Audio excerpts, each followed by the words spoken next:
दोस्तों, क्या हाल है? कैसे मिजाज हैं? उम्मीद है आप सब लोग बिल्कुल खैरियत से होंगे। आप सब दोस्तों को मसूद गोंदल का सलाम पहुंचे। दोस्तों, कुछ अर्सा पहले मैंने एक पोस्ट लगाया था। उसमें मैंने बताया था कि मैं इस वक्त जो है वो इस्लामाबाद में कनाडा के वीज़े के लिए अप्लाई कर रहा हूँ।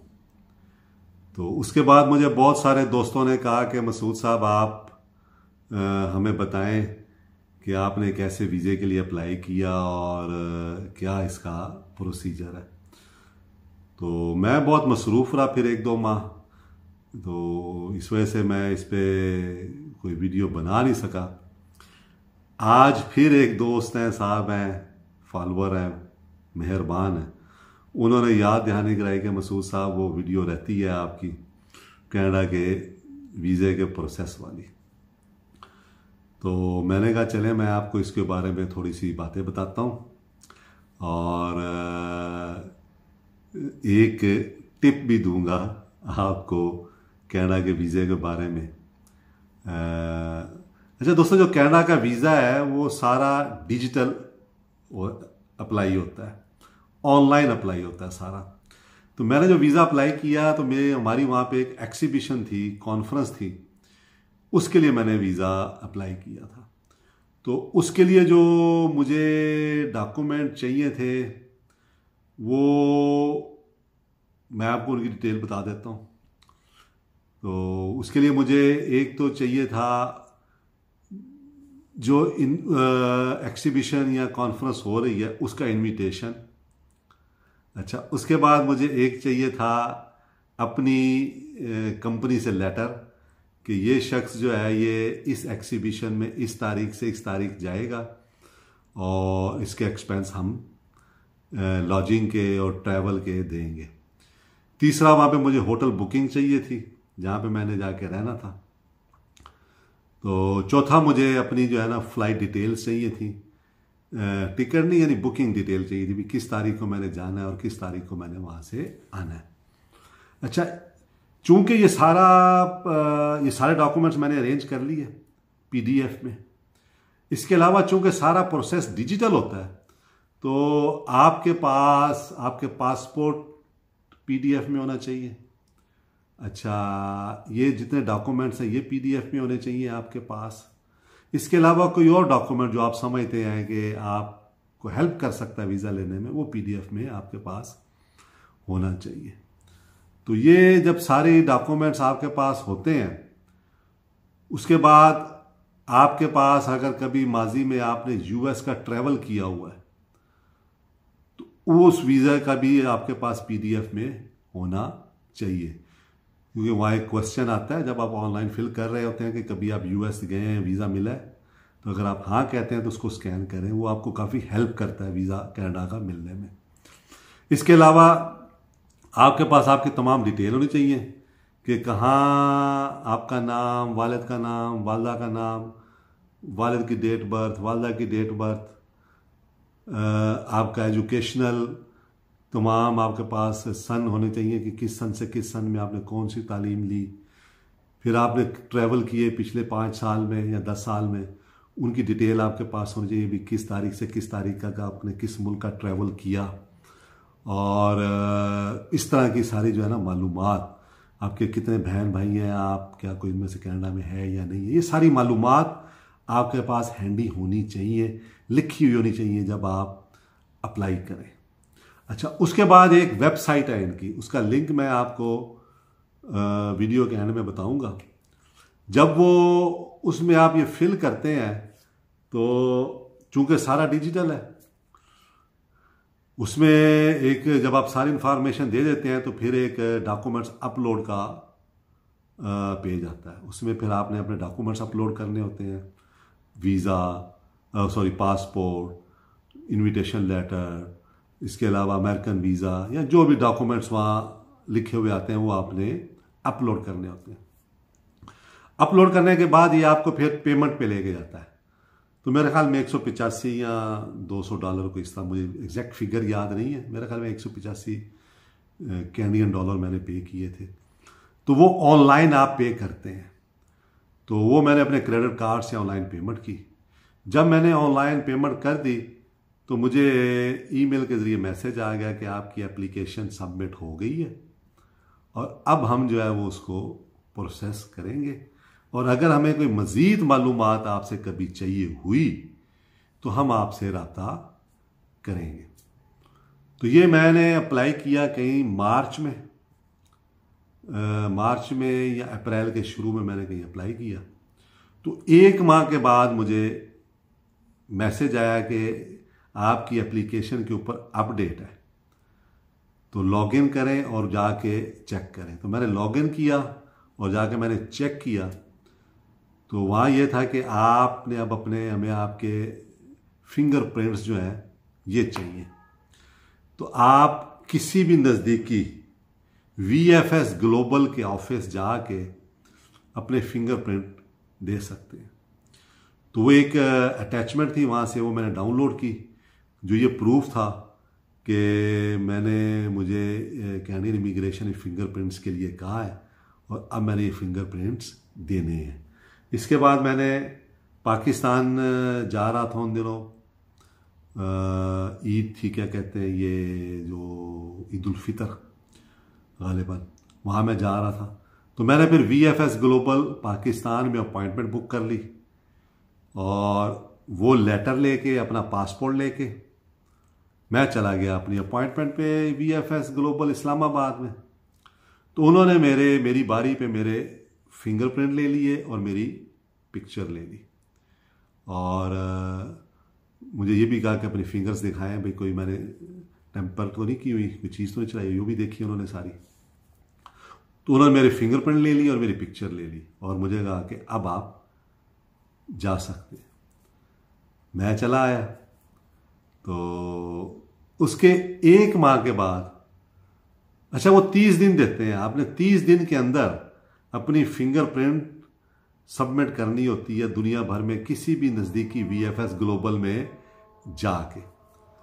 उसके बाद जो है मुझे 1 माह के बाद फिर मैसेज आया कि देयर इज़ अपडेट, आपकी जो एप्लीकेशन आपने इमिग्रेशन के लिए वीज़े के लिए की हुई है उसका अपडेट है कि आप जो है वो जाके चेक करें। अच्छा, तो 1 माह के बाद मुझे दोबारा वो आया, क्या कहते हैं, मैसेज आया कि देयर इज़ अपडेट। तो मैंने जाके दोबारा चेक किया तो उसमें लिखा हुआ था कि अब आप अपना पासपोर्ट जो है अपने किसी नज़दीकी VFS ग्लोबल में जमा करवाएं। तो मैंने उन दिनों फिर ये जिसको हम बकरीद कहते हैं, ईद उल अदहा, वो आ रही थी। मैं फिर पाकिस्तान जा रहा था लीबिया से। तो मैंने फिर VFS ग्लोबल में अपॉइंटमेंट बुक की डॉक्यूमेंट सबमिट करने के लिए और मैं ईद के दूसरे तीसरे चौथे दिन गया मैं वहाँ पे और मैंने वहाँ पे अपना पासपोर्ट सबमिट कर दिया।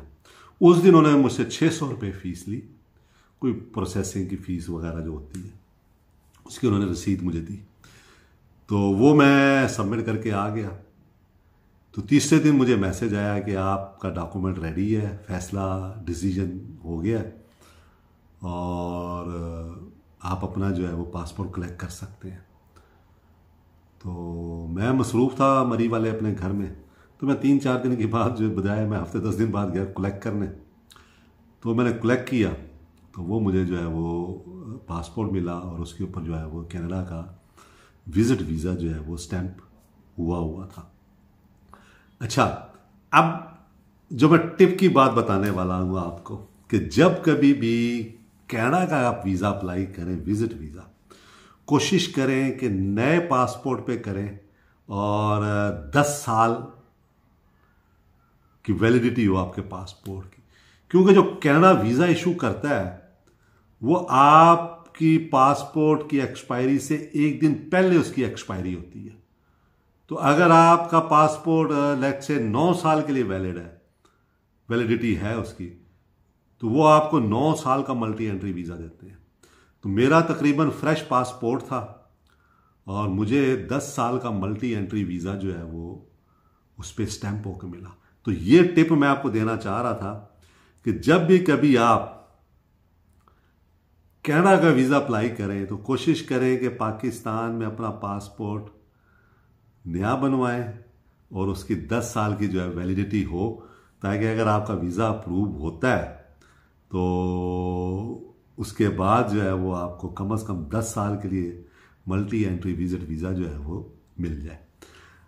अच्छा, तो अब दूसरी अच्छा, उसके बाद मैं अब थोड़ा सा और बता दूं, जो भाई मैं अब ट्रैवल भी करके आया हूँ कनाडा का।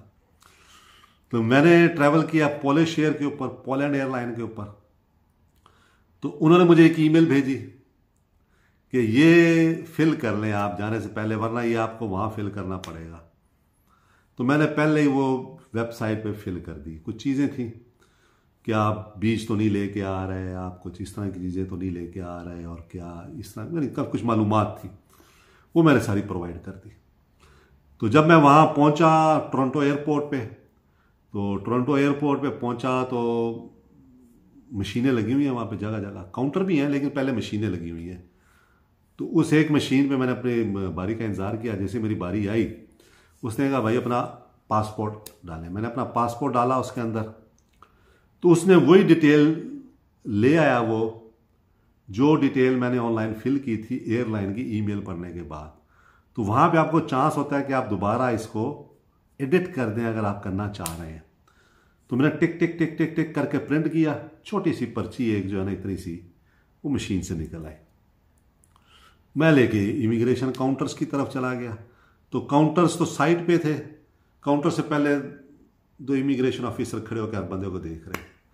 तो उन्होंने देखा मेरा पासपोर्ट रसीद, उन्होंने ऊपर क्लिक कर दिया, रेड कर दिया मार्कर से, और कहा जाएं बाहर की तरफ। मैं बाहर की तरफ चला गया तो आगे एक और साहब खड़े हुए थे, उन्होंने मुझसे वो पासपोर्ट में से वो रसीद जो है लेके देखी और उन्होंने रख ली। तो मैं बाहर लगेज एरिया में लगेज लिया और मैं अपने होटल चला गया। तो कनाडा में जब मैं एंटर हुआ तो कोई स्टैंप नहीं लगी मेरे पासपोर्ट पे एनपी की। इसी तरह जब मैं कनाडा से मैंने एग्जिट लिया, मैं वहाँ से डिपार्ट किया मैंने, तो कोई डिपार्चर की भी स्टैंप नहीं है, यानी इतना डिजिटल सिस्टम उनका है।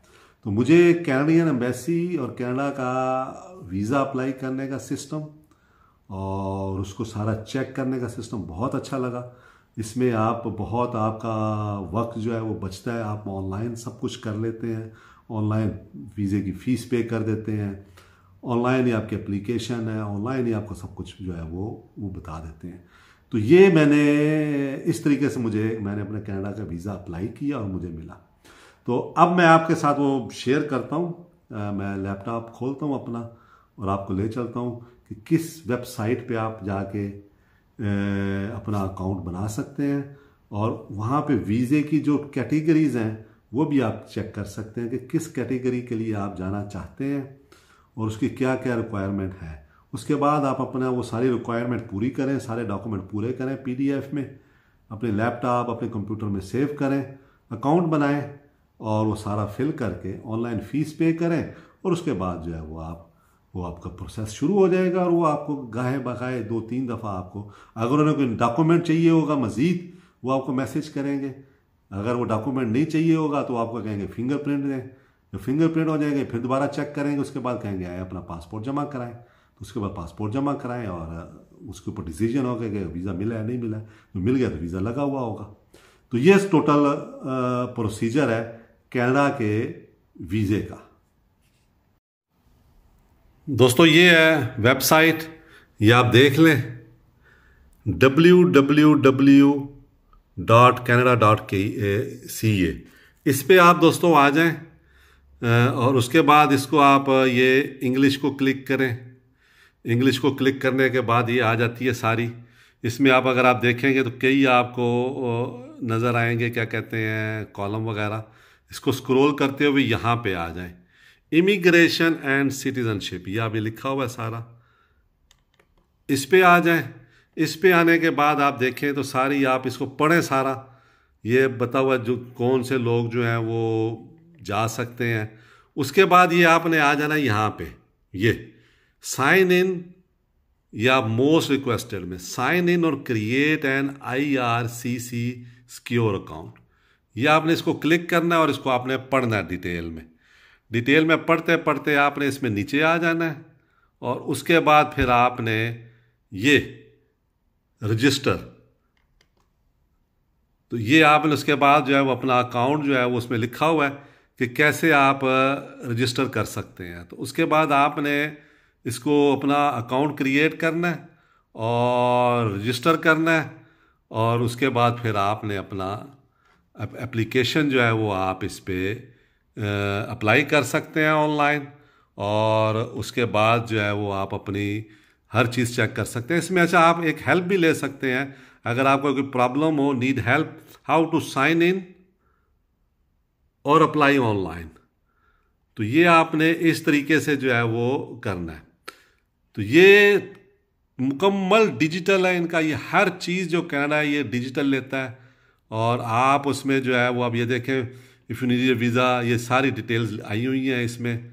जब आप इस पे आते हैं इमिग्रेशन पे तो आप ये सब पढ़ सकते हैं कि विज़िट इमिग्रेंट होने के लिए, स्टडी के लिए, वर्क के लिए, सिटीज़नशिप के लिए, रेफ्यूजीज़ के लिए, कैनेडियन न्यू इमिग्रेशन, तो ये सारी डिटेल ले सकते हैं। अब मसलन आप विज़िट पे करते हैं तो ये आ जाएगा विज़िट कनाडा, तो इसमें फिर आपने ये सारी डिटेल जो है ना find in visitors in Canada, तो ये आप जो है वो आहिस्ते एक एक चीज़ पढ़ें डिटेल में। Apply for a visitor visa, एक एक चीज़ दोस्तों पहले पढ़ें, अच्छी तरह समझें और पहले ये देखें कि आप कनाडा अगर जाना चाह रहे हैं तो किस पर्पज़ के लिए जाना चाह रहे हैं, उसी कैटेगरी को सिलेक्ट करें और उसी कैटेगरी के लिए जो है वो फिर वीज़ा अप्लाई करें। दोस्तों मैंने आपको भी लिंक भी दिखा दिया, डेमोन्स्ट्रेट करके भी बता दिया कि कनाडा की किस वेबसाइट पे जाके आप सारी मालूमात ले सकते हैं, वीज़ा अप्लाई कर सकते हैं। और अगर आपको, अच्छा दोस्तों एक मैं बात बताता चलूँ, ये मेरी कोई कंसल्टेंसी फर्म नहीं है, मैं ये सिर्फ आप दोस्तों के लिए कुछ दोस्तों ने कहा तो मैंने ये वीडियो बनाई है, तो इसको जहन में रखें। और हो सकता है मेरी क्योंकि ये जितनी भी गवर्नमेंट्स होती हैं ये उनकी अपनी वो होती है, वो गाहे बगाए अपने चेंज भी करते रहते हैं रूल्स, तो हो सकता है मेरा ये एक्सपीरियंस 3-4-5 माह पुराना है, इसमें कुछ रूल चेंज हो गया हो सकता है। तो ये सब इसके लिए ज़रूरी है कि जब भी आप कभी किसी भी मुल्क के वीज़े के लिए अप्लाई करें तो बेस्ट चीज़ ये होती है कि आप उनकी जो इमिग्रेशन की वेबसाइट है वहाँ जाके अप टू डेट मालूमात लें, और अगर फिर भी आपको कोई डाउट है तो उस मुल्क की एम्बेसी से रब्ता करके आप उसको क्लियर कर सकते हैं। तो दोस्तों अगर ये आपको वीडियो अच्छी लगी है तो इसको शेयर भी करें, इसको लाइक भी करें और कमेंट भी दें। और अगर आप दोस्तों में से किसी ने मेरे फेसबुक या यूट्यूब चैनल को लाइक या सब्सक्राइब नहीं किया तो उसको लाइक और सब्सक्राइब भी कर लीजिए। और खुश रहें, दुआ में याद रखें।